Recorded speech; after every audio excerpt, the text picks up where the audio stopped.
What's up, everyone? Gibberish HS here, and today we are reviewing more Galakrond's Awakening cards. We got 6 new cards today, including a legendary weapon, and an old legendary card is back, but in a different form. Let's look at it. You get a hat, and you get a hat. So the first card today is Rising Winds.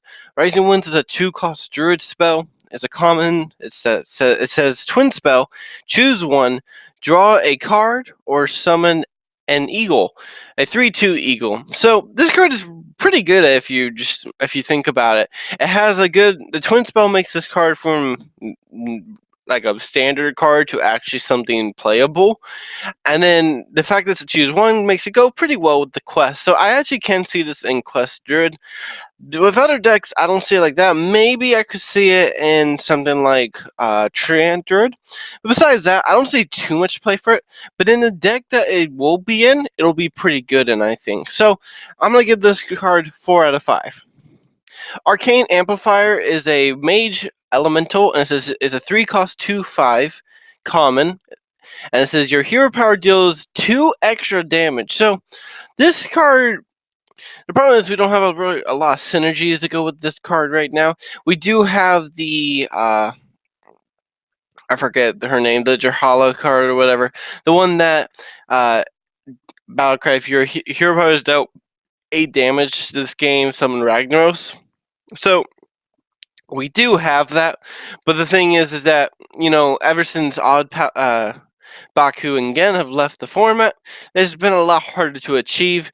So yeah, you could do this or that, but I feel like it's kind of a sloppy way of doing it. It seems kind of a little too bulky to make it happen. So maybe if you can get this off twice, it would be worth it, but that's kind of hard to do. So I'm gonna give this card 3 out of 5. Next is a 4-cost 1/4 weapon, legendary weapon for Shaman. The first Raden. After you cast a spell, summon a legendary minion of that cost. Lose 1 durability. So this is pretty cool. When it reminds me a lot of, it's like some of the old weapons we had in Kobolds and Catacombs, where they weren't made to attack, and I like those style weapons. So I'm glad we're getting something like that. I actually think this card could be really strong if you played it right. So I honestly think if you targeted your spells around to what legendary minion, because it's not just like summon a minion of that, but summon a legendary minion means your targets are a lot more limited. So you can target this with your spells to get your chances of getting something really good really easy. And this card kind of gets complemented by the next card we're going to see, which is Eye of the Store, which is another Shaman card. 10 cost common card.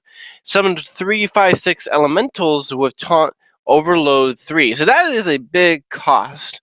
But we know there are a few good legendaries that are 10 costs, especially the 10/10 with Reborn and Divine Shield. So if you have this legendary weapon and play Eye of the Storm, you get 3/5/6 taunts plus a legendary meaning that's 10.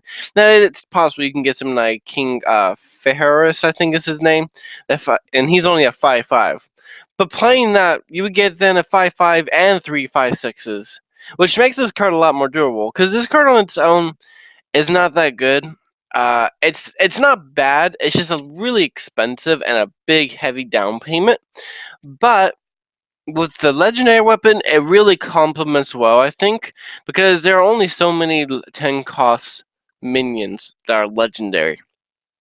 So what you have to do is target your spells to make them work with and figure out what are my chances of getting these legendaries, and you could actually really do some cool combos with them. So the weapon is a 4 out of 5, and the spell is 3 out of 5. So next is Escaped Mana Sabre. It's a 4-cost 3/5 beast, neutral, and it's an epic. Whenever this attacks, gain 1 mana crystal this turn only. So this is really strong in, I feel like in a druid deck. It really helps you with that. And maybe something like Hunter can do a lot of cool stuff with this, because gaining 1 mana crystal this turn could be very valuable. You could play, if you have 10 mana and you play one thing, attack with this, gain an extra mana crystal. It's kind of a cool little thing.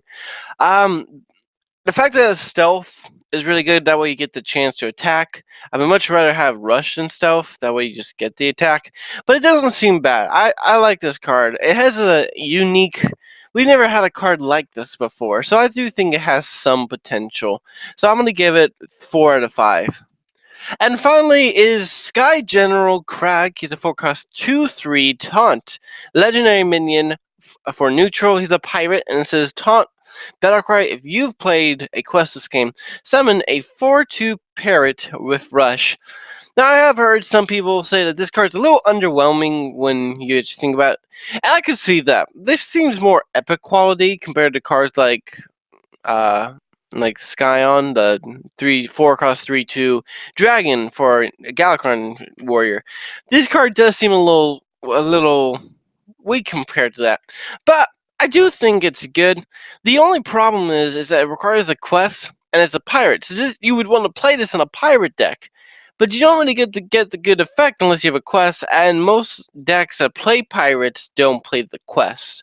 So that is something we'll have to work around, but that's not like undoable. And I'm sure people will make like pirate quest warrior happen. I have seen what quest warrior kind of pop up since this expansion went live. So it's not out of the question. I think that the card isn't bad. I think it's not really legendary material, but it is kind of a cool card. One thing when I first read this is I thought it said that if you played for every quest you played this game, so in a 4/2 pair with rush.